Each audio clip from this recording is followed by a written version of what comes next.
اللہ الرحمن الرحیم حامیم والکتاب المبین انا انزلناہ فی لیلۃ مبارکۃ انا کنا منذرین فیہا یفرق کل امر حکیم امرا من عندنا انا کنا مرسلین رحمتا من ربک انہ هو السمیع العلیم۔ صدق اللہ مولانا العلی العظیم وبلغنا رسول النبی الامی الکریم ونحن علی ذلک لمن الشاہدین والشاکرین والحمد للہ رب العالمین۔ انتہائی عزت و احترام کے لائق میرے سامعین عزیز احتشام، آج کی اس مبارک علمی نشست اور مجلس میں قرآن مجید فرقان حمید کے 25ویں پارے سے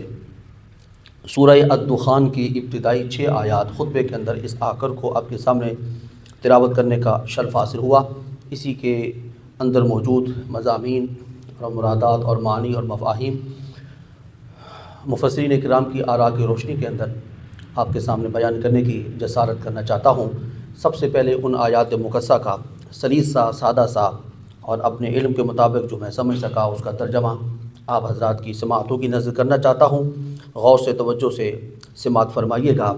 اس سورہ الدخان کا آغاز حروف مقطعات قرآنیہ کے ساتھ ہو رہا ہے، اور حروف مقطعات قرآنیہ وہ ہیں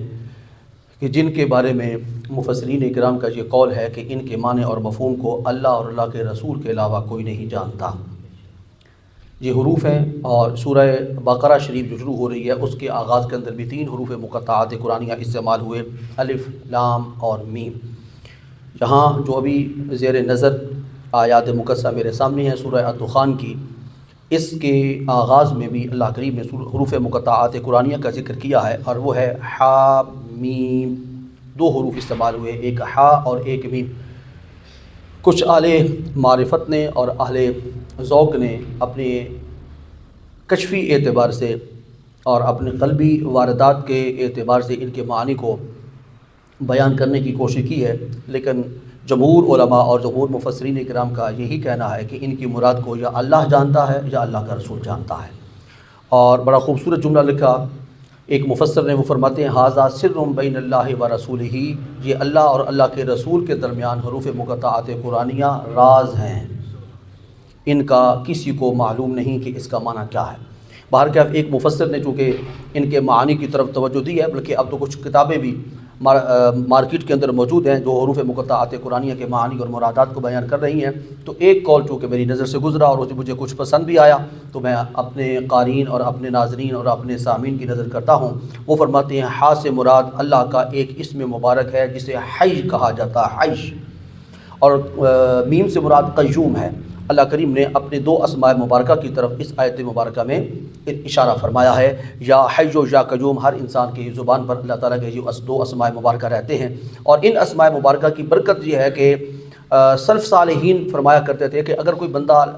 دور دراز کے سفر پہ جانے کا ارادہ رکھتا ہے اور اس کے پاس سواری موجود نہیں ہے اور وہ پیدل چل کے اپنے منزل تک پہنچنا چاہتا ہے، تو وہ فرماتے ہیں کہ اس کے لیے بڑا آسان نسخہ ہے کہ وہ ایک قدم اٹھائے تو یا حی کہے پڑھے، اور دوسرا قدم رکھے تو قیوم پڑھے۔ اس کے ساتھ اس کی رفتار میں ایک تو تیزی آئے گی، دوسرا ان 2 اسماء مبارکہ کی برکت اس کے شامل حال ہوگی، اور اس کا وہ سفر جو طویل ہے تھوڑے وقت میں ان اسماء مبارکہ کی برکت سے طے ہو جائے گا۔ تو حامیم کے حوالے سے میں نے جو معلومات تھیں آپ کو عرض کر دی۔ اس کے بعد اللہ کریم ارشاد فرماتے ہیں والکتاب المبین، مجھے روشن کتاب کی قسم۔ حامیم والکتاب المبین، کتاب روشن کی قسم۔ انا انزلناہ فی لیلۃ مبارکہ، اس کتاب مبین کو جسے روشن کتاب کہہ کے اللہ کریم نے قسم یاد فرمائی ہے۔ اللہ پاک ارشاد فرما رہے ہیں اس کتاب کو ہم ہی نے نازل کیا ہے، لیکن برکت والی رات میں نازل کیا ہے۔ انا انزلناہ، بے شک ہم نے اسے نازل فرمایا، فی لیلۃ مبارکہ، برکت والی رات میں۔ انا کنا منذرین، آگے اللہ کریم فرماتے ہیں ہم ہی ہیں جو تمہیں اے ہماری مخلوقات، تمہیں خطرات سے قبل از وقت آگاہ فرماتے ہیں، قبل از وقت خطرات سے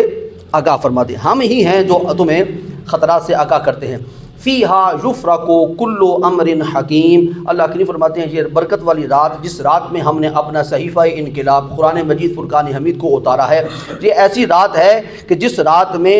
ہر اہم کام کا فیصلہ کر دیا جاتا ہے۔ اس رات میں ہر کام کا فیصلہ، اس رات کی کتنی تعریفات ہوگی؟ پہلی تعریف اس کتاب کو ہم نے نازل کیا، دوسری تعریف اس کو ہم نے رات میں نازل کیا، تیسری اس کی خوبی اسے برکت والی رات میں نازل کیا، چوتھی اس کی خوبی کہ اس کتاب کے ذریعے ہم لوگوں کو قبل از وقت خطرات سے آگاہ اور متنبع کرتے ہیں، پانچویں خوبی کہ اس کتاب میں ہم نے ہر اس فیصلے کو نافذ العمل ہونے کے لیے رکھ دیا ہے جو اہم ہے اور حکمت والا ہے۔ اس کے بعد اللہ کریم فرماتے ہیں امرا من عندنا، اللہ کریم فرماتے ہیں ہر حکم ہماری بارگاہ سے صادر ہوتا ہے، امرا من عندنا، ہر حکم ہماری بارگاہ سے صادر ہوتا ہے،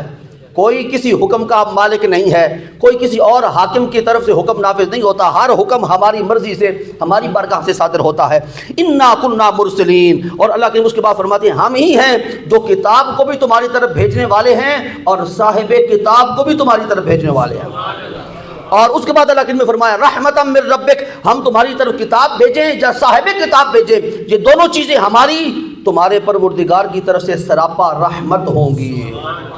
اللہ اکبر، انہ هو السمیع العلیم۔ اس کے بعد اللہ کریم نے دو اپنی صفات کا ذکر کیا ہے، ایک صفت سمیع ہے اور ایک صفت علیم ہے۔ اللہ کریم فرماتے ہیں بے شک تمہاری ہر بات کو میں ہی سننے والا ہوں اور تمہارے ہر عمل کو میں ہی دیکھنے والا ہوں۔ آیت کا ترجمہ ختم ہوا۔ یہ ماہ مبارک جس میں میں اور آپ سانس لے رہے ہیں، اس ماہ مبارک کا نام ہے شعبان المعظم۔ کیا نام ہے جی؟ شعبان المعظم۔ اس شعبان المعظم کی بڑی عظمت ہے، اس لیے اس کو معظم کہا جاتا ہے، شعبان المعظم۔ اس کی عظمت کا اظہار رحمت کائنات صلی اللہ علیہ وآلہ وسلم کی ایک حدیث پاک سے بڑا بخوبی ہو جاتا ہے۔ میرے کریم آقا صلی اللہ علیہ وسلم نے ارشاد فرمایا شعبان و شہری و رمضان و شہر اللہ، یہ شعبان میرا مہینہ ہے۔ میں رک جاؤں گا یہاں پہ۔ اللہ کے پاک پیغمبر رحمت کائنات تاجدار انبیاء امام الرسل والانبیاء ارشاد فرماتے ہیں شعبان و شہری، یہ میرا مہینہ ہے،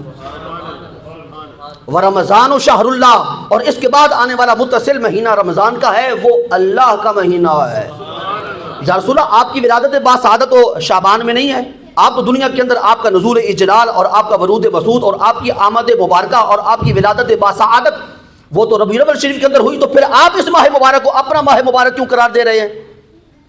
سوال کی سمجھ آ گئی؟ جواب عرض کر دیتا ہوں۔ رحمت کائنات فرما رہے ہیں کہ یہ مہینہ اس حوالے سے میری ساتھ منسوب نہیں ہے کہ اس ماہ مبارک کے اندر میں پیدا ہوا ہوں یا اس ماہ مبارک کے اندر اللہ کریم نے مجھے اعلان نبوت کا حکم دیا ہے، نہیں، اس وجہ سے نہیں ہے۔ اس ماہ مبارک کا میں کثرت کے ساتھ عبادت کر کے خوب استقبال کرتا ہوں،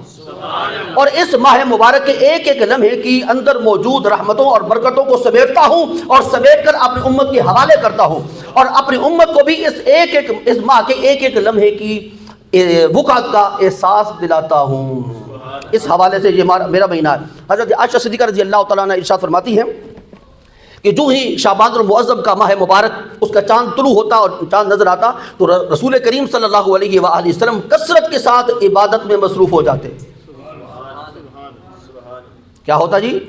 اور آپ مسلسل روزہ رکھنا شروع کر دیتے، اور اس کثرت کے ساتھ اس ماہ مبارک کے اندر آپ روزہ رکھا کرتے تھے کہ ہم یہ سوچنے پہ مجبور ہو جایا کرتے تھے کہ اب تو آپ رمضان المبارک کے آنے تک روزے کو مسلسل ہی رکھتے چلے جائیں گے، کبھی بھی آپ روزہ ناغا نہیں فرمائیں گے، اور اس شعبان کے روزوں کو رمضان کے روزوں کے ساتھ آپ ملا دیں گے۔ اب آپ کو سمجھ آ گئی کہ اس ماہ مبارک کی اہمیت کیا ہے۔ رسول کریم نے فرمایا یہ شعبان میرا مہینہ ہے، رمضان اللہ کا مہینہ ہے۔ شعبان کی عبادت اور اس کی اہمیت کا اندازہ رحمت کائنات کی اس قول پاک سے لگا کر بندے کو یہ باور کرایا جا رہا ہے کہ شعبان کی عزت و احترام رسول کریم کے لیے کرنی ہے اور رمضان کا احترام اور اکرام اللہ کے لیے کرنا ہے۔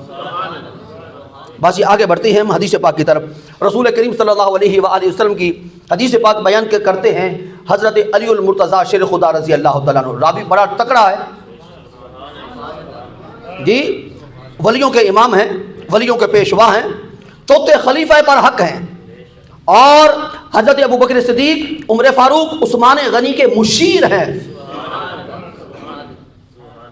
جی، اور ان کے دستے راست ہیں، اور ان تینوں خلفاء کے دور خلافت میں ان تینوں کی اقتداء میں نمازیں ادا کرنے والا اللہ کا شیر ہے۔ میں ساری عقیدے کی باتیں عرض کرنا ساتھ ساتھ کرتا چلا جا رہا ہوں۔ تاکہ لوگوں کے ذہنوں کے اندر، آپ کے ذہنوں میں کچھ نہیں ہے، آپ کے ذہن بالکل صاف ہے، آپ کے ذہن بالکل پاک ہے، لیکن مجھے تو صرف آپ ہی تو نہیں نہ سن رہے، کسی اور نے بھی سننا ہے، اس کے ذہن کے اندر بھی اگر کوئی میل کچیل ہے تو میں اسے کھرچنا چاہتا ہوں کہ خلیفت بلا فصل اور خلافت بلا فصل یہ علی المرتضیٰ کا حصہ نہیں ہے، یہ ابو بکر صدیق کا حصہ ہے۔ جس ابو بکر صدیق کو رحمت کائنات نے اپنی ظاہری حیات طیبہ میں اپنے مصلح کا وارث بنایا، اور حضرت عائشہ صدیقہ اور حضرت حفصہ رضی اللہ تعالی عنہما، ایک ابو بکر صدیق کی اپنی صاحبزادی ہیں اور ایک عمر فاروق کی صاحبزادی ہیں، اور دونوں ام المومنین ہیں۔ بھائی ام المومنین ہونا کوئی چھوٹا سا اعزاز تو نہیں ہے نا، تمام مومنوں کی ماں، تمام مومنوں کی ماں، اور کب تمام مومنوں کی ماں بنے گی؟ جس وقت رسول کریم کے عقد اور نکاح مبارک کے اندر آئے گی۔ صرف ایک ہی اعزاز ہے ام المومنین ہونے کا۔ ان دونوں نے حضور کی بارگاہ ناز کے اندر جا کر عرض کی، یا رسول اللہ آپ نے حکم تو فرما دیا ہے کہ ابو بکر صدیق کو مصلی پہ کھڑا کر دیا جائے، لیکن ابو بکر صدیق رقیق القلب ہے، جس وقت آپ کو آپ کے مصلی پہ نہیں دیکھے گا تو وہ صبر نہیں کر پائے گا اور وہ نماز ٹھیک طریقے سے ادا نہیں کر سکے گا۔ ان دونوں کی سفارش کے باوجود رسول کریم نے فرمایا مرو ابا بکر فلیصلی بالناس، تم دونوں کی سفارش قبول، مگر میں حکم دے رہا ہوں کہ جا کر کہہ دو ابو بکر صدیق کو میرے مصلی پہ وہی کھڑا ہو،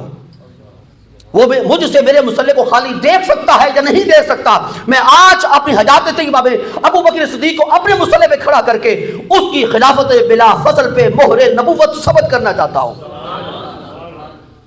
چلیں میں اس میں بات نہیں کرتا، کبھی انشاءاللہ موقع آئے گا تو پھر عرض کر دوں گا۔ میں عرض کرنا چاہتا ہوں رسول کریم صلی اللہ علیہ وآلہ وسلم کی اس حدیث پاک کو جس کے راوی حضرت علی المرتضیٰ شیر خدا ہیں، وہ فرماتے ہیں کہ نصف شعبان، لیلۃ نصف شعبان جو ابھی رات آنے والی ہے، جس کو آپ شب برات کہتے ہیں، کوئی اسے شب نجات کہتا ہے، کوئی اسے شب نصف شعبان کہتا ہے، سارے نام ہیں اور سارے ہی برکت والے نام ہیں، اور قرآن پاک نے تو اس رات کو برکت والی رات قرار دیا ہے۔ اس رات میں رحمت کائنات صلی اللہ علیہ وآلہ وسلم کے یہ صحابی حضرت علی المرتضیٰ شیر خدا اور خلیفہ چہارم، پتہ نہیں اس پہ مجھے زور دینے کی کیوں میرا ایمان تقاضا کرتا ہے کہ اس میں میں زور دوں، چوتھے خلیفہ، اور ایک قوال بھی گزرا ہے، اس نے بھی قوالی گائی تھی، پھر بالآخر اسے فائر مار دیا گیا یہ کھاریاں کے علاقے میں۔ وہ کبھی عربی میں بولنا شروع کر دیتا تھا، کبھی اردو شروع کر دیتا تھا، کبھی انگریزی شروع کر دیتا تھا۔ ہو از دا فرسٹ، ٹھیک ہے، علی کا پہلا نمبر، علی کا پہلا نمبر نہیں ہے، ابو بکر کا پہلا نمبر ہے۔ ترتیب آپ دیکھ لیجئے، ترتیب میں پہلے ابو بکر صدیق، پھر عمر فاروق، پھر عثمان غنی، پھر علی پاک۔ میں علی پاک کی گستاخی کا سوچ بھی نہیں سکتا جس وقت یہ میرے ذہن کے اندر تصور اگر پیدا ہوا، اسی لمحے اللہ کریم مجھے موت سے ہمکنار کرے، میں علی پاک کے جوتوں کے ساتھ مس کرنے والی مٹی کو اپنی آنکھوں کا سرما بناتا ہوں۔ علی پاک کے ساتھ ہماری محبت ہے، علی پاک کو ہم اپنا قبلہ کعبہ سمجھتے ہیں، ہم کسی ولی کو اس وقت تک ولی کنسیڈر کرنے کے لیے تیار نہیں ہیں جس وقت تک اس کی ولایت پر علی المرتضیٰ کی مہر نہ ہو۔ ہم علی المرتضیٰ کو سب کچھ سمجھتے ہیں لیکن چوتھے نمبر پر علی پاک کا اور اعزاز کیا ہوگا کہ ان کے اپنے کاشانہ اقدس میں وہ خاتون نکاح کی صورت کے اندر آئی ہے کہ اس جیسی خاتون نہ کائنات میں پہلے گزری ہے نہ بعد میں آ سکتی ہے۔ علی پاک کے صاحبزادے جنتی عورتوں، جنتی نوجوانوں کے سردار ہیں، علی پاک خود جنتی بوڑھوں کے سردار ہیں، علی پاک کی زوجہ محترمہ رحمت کائنات کی صاحبزادی ہونے کے ساتھ ساتھ جنتی عورتوں کی سردار ہیں، علی پاک کے سسر پاک دنیا کے بھی سردار ہیں، آخرت کی بھی سردار ہے، اور قاسم ہر نعمت ہے۔ اب اس سے بڑھ کر علی پاک کا میں کیا مقام عرض کروں، لیکن یہ اب اگر کوئی کہے کہ علی پاک کو اٹھا کر چوتھے نمبر سے پہلے نمبر پر لے جاؤ، نہ یہ علی کو پسند ہے، نہ عمر کو پسند ہے، نہ عثمان کو، نہ ابو بکر کو، نہ محمد کو، نہ اللہ کو۔ جب ان کو پسند نہیں ہے تو میں کیسے کوئی شے پسند کر لیتا ہوں؟ اس لیے میں نے عرض کر دیا حضرت علی پاک، میں جب بھی نام لیتا ہوں علی المرتضیٰ شیر خدا تو کہتا ہی کہتا ہوں، ساتھ علی پاک کہتا ہوں۔ اگر ان کے اندر یہ طہارت اور پاکیزگی اور نفاست اور عمدگی اور اعلیٰ پن اور جیت پن اس لیول کا نہ ہوتا جس لیول کا رحمت کائنات کی صاحبزادی صحابہ طیبہ طاہرہ کے لیے ضروری تھا، تو یہ نکاح مبارک نہ ہوتا۔ اور یہ نکاح مبارک حضرت علی المرتضیٰ کا خاتون جنت کے ساتھ ایسے نہیں ہو گیا۔ رسول پاک ارشاد فرماتے ہیں ان اللہ امرنی ان ازوج فاطمہ بعلی، یہ علی پاک کا خاتون جنت کے ساتھ نکاح میں نے نہیں کیا، مجھے اللہ نے حکم دیا تھا اے محمد بلاؤ علی کو اور خاتون جنت کا نکاح علی المرتضیٰ کے ساتھ کر دو۔ اس نکاح کے فیصلے زمین پہ نہیں ہوئے، عرش بری پہ ہوئے ہیں، کسی بندے نے نہیں کیے ہیں، اللہ نے کیے ہیں۔ اب علی پاک کی اور کیا شان مجھ سے سننی ہے۔ اس حدیث پاک کے راوی وہ ہیں حضرت علی المرتضیٰ شیخ خدا ارشاد فرماتے ہیں کہ رسول پاک نے ارشاد فرمایا 15ویں شعبان کے بارے میں، آپ نے ارشاد فرمایا یہ 15ویں شعبان وہ ہے کہ جو ہی سورج غروب ہوتا ہے 15ویں شعبان کا، اللہ رب العزت اپنی شایان شان اپنے مقام سے آسمان دنیا پہ نزول اجلال فرماتا ہے۔ اس کا یہ ترجمہ نہیں کرنا کہ اللہ تعالیٰ ساتوں آسمانوں کے اوپر عرش پہ ہے تو وہاں سے چلتا ہے، پھر 7ویں آسمان پہ، 6 پہ، پھر 5ویں پہ اعلیٰ حاصل کیا، پھر پہلے پہ آتا نہیں، اپنی شایان شان بندوں کے قریب ہوتا ہے۔ اور وہ کس انداز میں ہوتا ہے؟ وہ آنے سے پاک ہے، وہ ہر جگہ موجود ہے، اس کو نہ میں سمجھ سکتا ہوں نہ آپ سمجھ سکتی ہیں، کیونکہ جملہ عرض کرنے لگا ہوں اللہ کی ذات اور اللہ کی صفات اور اللہ کے افعال انسان کی عقل سے ماورا ہے۔ ٹھیک ہے کہ نہیں جی؟ اللہ کی ذات بھی سمجھ نہیں آتی، انسان کو بڑی عقل رکھتا ہے، بڑی ذہانت رکھتا ہے، اور اب تو آرٹیفیشل انٹیلیجنس وجود میں لا رہا ہے۔ اچھا جی، یہ مصنوعی عقل آپ تیار کر رہے ہیں، کیا تمہاری عقل کی مت ماری گئی؟ لے آئیں مصنوعی انٹیلیجنس اور آرٹیفیشل انٹیلیجنس، اور پھر اس کی تباہ کاریاں دیکھیں کہ اس کی تباہ کاریاں دنیا کے اندر کیا آتی ہیں۔ تمہاری سائنس ترقی کر رہی ہے، ترقی ہے مگر معکوس، الٹی ترقی ہے جو انسان اور انسانیت کے لیے نقصان دہ اور مہلک ہے۔ انسان کی بنائی ہوئی عقل، اللہ کی بنائی ہوئی عقل وہ کسی کے ہاتھ میں ہے، اور انسان جو کسی عقل کو تشکیل دے گا، تخلیق دے گا، اس کا کنٹرولر کوئی نہیں ہوگا، اور جس وقت کسی شے کا کوئی کنٹرولر نہ ہو تو وہ شتر بے مہار کی طرح ہوتی ہے، جو مرضی کرتی رہے، اس کا کوئی پوچھنے والا نہیں ہوتا۔ خیر، اس بات پر بھی میں اپنی رائے پوری رکھتا ہوں کہ آرٹیفیشل انٹیلیجنس کیا ہے، کون اس کو تخلیق کر رہا ہے، اور اس کی عزائم کیا ہیں، کبھی موقع ملا تو انشاءاللہ آپ کو عرض کروں گا۔ ابھی تو حدیث پاک بیان کرنا مقصود ہے۔ حضرت علی پاک ارشاد فرماتے ہیں رضی اللہ تعالی عنہ اور کرم اللہ وجہہ الکریم، علی پاک کے نام کے ساتھ رضی اللہ تعالی عنہ کے ساتھ یہ لفظ لگانا بڑا ضروری ہے، کرم اللہ وجہہ الکریم، کہ اللہ کریم اپنی شایان شان اس رات میں آسمان دنیا پہ نزول اجلال فرماتا ہے، گویا کہ اپنے بندوں کے بہت زیادہ قریب ہو جاتا ہے، اور بہت زیادہ قریب ہونے کے بعد 3 اعلان فرماتا ہے، حل من تائب، ہم میں تو کوئی نہیں ہے نا، حل من تائب، ہے کوئی گناہ کر کر کے اکتا گیا ہو گناہوں سے اور اس کے دل میں توبہ کی کیفیت پیدا ہو گئی ہو کہ میں رجوع کر لوں، وہ تواب بندوں کی طرف متوجہ ہے، اور بندوں کی طرف متوجہ ہو کر کہہ رہا ہے کہ میں بخشنے کے لیے آ گیا ہوں، میری بخشش، میری رحمت اور میری عفو درگزر کی کیفیات اور ساری صفات اے بندے تیرے لیے وقف ہونے کے لیے اور بےتاب ہیں، تو بھی توبہ کرنے کے لیے آمادہ ہے تو اٹھ توبہ کر، ادھر توبہ کے لفظ تیرے منہ سے ابھی ادا نہیں ہوں گے تو میں تیرے نامہ اعمال میں لکھے ہوئے سارے گناہوں پر کلمہ اف پھیر کر تیرے لیے بخشش کا پروانہ جاری کر دوں گا۔ حل من تائب، ہے کوئی توبہ کرنے والا؟ دوسرا اعلان ہوتا ہے حل من مسترزق، ہے کوئی رزق طلب کرنے والا؟ یہاں رک کے ایک بات عرض کروں گا، ہم نے جس وقت رزق کا ذکر کرنا ہوتا ہے نا، تو رزق کا ذکر سنتے ہی کسی مولوی صاحب سے یا کسی بندے سے یا کسی اسکالر سے فوری طور پر ہمارا ذہن دال روٹی کی طرف چلا جاتا ہے۔ بھائی میرے دوستو، ایک بات میں بڑے محبت کے ساتھ آپ کو عرض کروں گا، رزق صرف دال روٹی نہیں ہے۔ تھوڑا سا قرآن پاک کے مفہوم کے قریب رہ کے ان الفاظ کو سمجھنے کی کوشش کریں۔ رزق صرف دال روٹی نہیں ہے، دال روٹی فقط جسم کا رزق ہے، اور تیرے وجود میں صرف جسم کے اندر پیٹ ہی موجود نہیں اور اعضاء بھی موجود ہیں۔ اب اس کو تھوڑا سا میں کھولتا ہوں، جیسے معدے کا رزق ہے ایسے ہی آنکھ کا بھی رزق ہے، ایسے ہی کان کا بھی رزق ہے، ایسے ہی زبان کا بھی رزق ہے، ایسے ہی دل کا رزق ہے، ایسے ہی سوچ کا بھی رزق ہے، ایسے ہی افکار کا رزق ہے، ایسے ہی دماغ کا رزق ہے، ایسے ہی پیشانی کا رزق ہے، ایسے ہی ہاتھ کا رزق بھی ہے، جیسے جسم کا رزق ہے ایسے ہی روح کا رزق ہے۔ اللہ کریم فرماتے ہیں میں سارے رزق کے خزانوں کو لے کے آج آسمان دنیا پہ جلوہ گر ہو گیا ہوں، ہے کوئی مجھ سے رزق مانگنے والا کہ میں اس کی آنکھوں کو صحیح سمت میں دیکھنے کا رزق عطا کر دوں، اس کی سماعتوں کو اچھی بات سننے کا رزق عطا کر دوں، اس کی زبان کو ہمیشہ سچ بولنے کا رزق عطا کر دوں، اور اس کے ہاتھوں کو ہمیشہ مظلوم کی داد رسی کے لیے قوت دیکھ کر ہاتھوں کا رزق عطا کر دوں،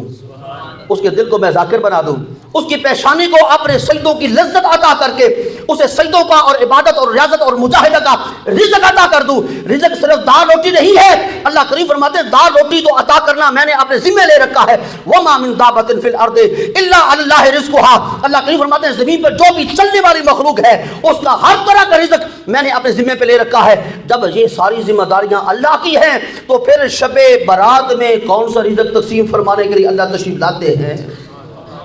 وہ رزق دال روٹی کا نہیں ہے، وہ گوشت اور بوٹی کا رزق نہیں ہے، وہ روحانی رزق ہے جس رزق کے بل بوتے پہ انسان انسانیت سیکھتا ہے، آدمی آدمیت کے رنگ سے آشنا ہوتا ہے، اور عبد مقام عبدیت کو پہچان کے اپنے دل میں موجود ہر طرح کی عبادات کو اللہ کے لیے وقف کرنے کی صلاحیت اپنے اندر پیدا کرتا ہے۔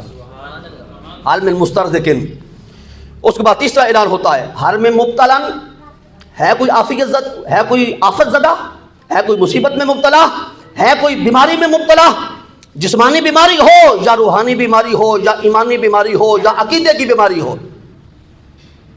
بیماریاں بھی تو ایک طرح کی نہیں ہے نا، مختلف ہیں، اور جیسے بیماریاں مختلف ہیں ایسے ہی ان کے علاج بھی مختلف ہیں، علاج مختلف ہیں تو ان کے معالج بھی مختلف ہیں، معالج مختلف ہیں تو ان کے ہاسپٹلز اور کلینکس بھی مختلف ہیں۔ کچھ بیماریوں کا علاج ہسپتالوں میں ہوتا ہے، کچھ بیماریوں کا علاج مدارس میں ہوتا ہے، کچھ بیماریوں کا علاج خانقاہوں میں ہوتا ہے، کچھ بیماریوں کا علاج بابوں کے پاس ہوتا ہے، اور کچھ بیماریوں کا علاج اللہ کی مسجد میں آ کر عبادت کرنے سے ہوتا ہے۔ مختلف بیماریاں ہیں، جیسا کوئی بیمار ہوگا ویسا شفا خانہ موجود ہے، کیونکہ رحمت کائنات صلی اللہ علیہ وآلہ وسلم کا ارشاد پاک ہے اللہ کریم نے جتنی بیماریاں پیدا کی ہیں اتنے ہی علاج بھی پیدا کیے ہیں، سوائے موت کے۔ موت ایسی بیماری ہے جس کا کوئی علاج نہیں، اور ایسے ہی موت کے ساتھ میں ذکر کروں گا